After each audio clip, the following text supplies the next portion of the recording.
was spring practice today? How'd they get around for you, and do they seem to be getting it, Coach Kill? Well, I think, for the first day of not knowing anything and being indoors and not really know where to go and all that, I thought the coaches did an outstanding job, and I thought the kids did a good job. I really did. I think they tried. I'm sure we'll watch film and we won't feel as good as that we want to and shouldn't. But for a first practice with a new coaching staff, I think they're trying to do what we'll say, and I think there's no doubt that I anticipate tomorrow being better. But that's the nature of a coach, right? I mean, you can get up and down the field with the best tempo, have your quarterbacks do what they're supposed to do. You'll watch the film and always find something, right? Oh, well, there's no question about that. We'll find something for the next 365 days, and that's what we're supposed to do. But, the thing about it is again, it's college football. These kids have been in class. We study halls, tutoring sessions, a fast 2-hour practice, back to study table. So there's a lot on their plate, and I appreciate their effort today, and hopefully they'll do well tomorrow. I would imagine you were satisfied or happy with the tempo today. I came in towards the middle part to the end of the practice and talked to a couple of your media relations types, and buzzing around the facility was the tempo of the entire practice seemed to be pretty good. Would you agree? Oh, it's not as fast as we're used to going, but I thought it was solid. I mean, I think the kids are trying to do what we say, but hopefully we'll get better as it goes. I would imagine you think about this job and think about improving this team and what you can do and put your stamp on it quite frequently. And when you do have that thought process, Coach Kill, how frequently does it come back to the quarterback spot? Well, you got it all. You got to have a quarterback to win. There's no question about that. But one thing is not Coach Kill's team. It's the state of Minnesota team, and I'm just a part of it. And I'll tell you, one of the biggest reasons we practiced well today, we had a lot of people watching practice. I think the kids will work harder, and they want to do well when there's a lot of people watching. So I appreciate the people coming out and watching practice. And, again, I never want to be referred to Coach Kill's team. It's our team. And when people analyze Minnesota's team, they may look at the hopes the defense improves, wondering what's going to happen with the quarterback spot and just what it's going to look like when you start the season. But maybe an underrated facet of the whole thing, and comment on this if you could, sir, is turnover in staff. I mean, isn't it important to keep the same staff or relatively the same amount of people around year after year for continuity? Oh, there's no question about that. That's where I'm fortunate. That's why we could do what we did today, because we got guys that know what to do.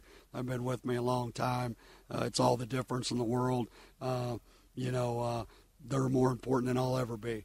And so I'm appreciative of their work, and hopefully, again, day by day, we all got to take it day by day and just keep getting better. Now that you're getting your hands on the team and you're starting to meet some of the people in a practice-type setting, are you noticing some of the guys who were around before that they've had a lot on their plate and that they're thinking about a lot because they have been through so much change? I'll have to, I think that's probably true. Until I go watch film, I really don't know. But I will say this: I think they've been through a lot of change, and we need to understand that. And sometimes I don't, because I want them to do things right now. But they've been through a lot. Certainly the senior group. So. They're probably saying, "Oh, these guys, here we go," and whatever. But I thought they responded well today. I was proud of them today. But again, we'll see how it is tomorrow. Gophers coach Jerry Kill is our guest on the new home for Gophers football, AM 1130 KFAN and KFAN.com. Without intricately looking at the film, just off what you've seen from last year's film or what you saw with the practice today, this Thursday, identify some assets you already have. Well, I'm not going to do that. I think that'd be unfair to anybody or anything until I watch film. Practice went at a decent pace, and I'll be able to answer that question a lot more tomorrow after I visualize practice. What about the question with Marquise Gray? When do you, gut feeling-wise, think that you'll have an answer as to exactly what you want to do with him? Well, I don't know. I mean, it's a day-by-day process, and there is, we put in a little bit of offense, but there's a lot more to go. And again, you evaluate people on a consistent basis of what you do every day, not one day. So we're not going to jump ahead of anything, and we'll just have to see. But again, there's not any of them I wasn't pleased with what they're trying to do. And I'll sure tomorrow after I watch film, I'll be pleased with some more than others. Defensively, from a philosophical standpoint, maybe tie it to this team if you can, Coach Kill, is in improving the defense, what are your preferences? More speed, superstar and rusher, cornerbacks who can tackle? People are going to run, chase the ball, play hard, a line right. And but if you can't run, you're not going to be able to play. That's as simple as that. You got to be able to run. How do you anticipate Coach Limegrover will establish tempo? Did pretty well with Chad Spann the last couple of years. Yeah, I think we'll have to see. I mean, that's one of those things that as this thing goes and as the kids go, we'll again, one practice, anybody can do anything for one practice. I'm a guy that I want to see somebody do it every play, every snap, and that's yet to be seen. With some of your quotes in the Thursday morning newspapers, you talked extensively about academics.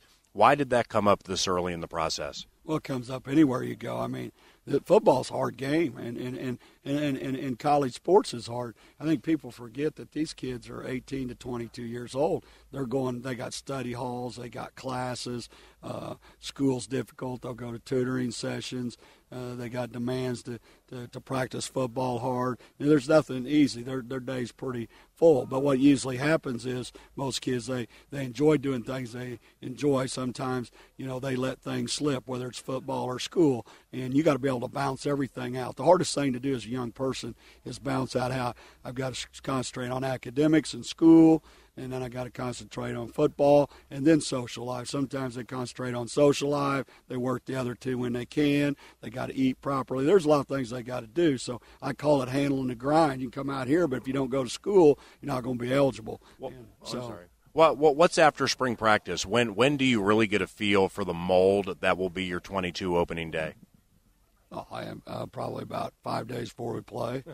I mean, that's the truth. Yeah. I mean, again, that's consistency.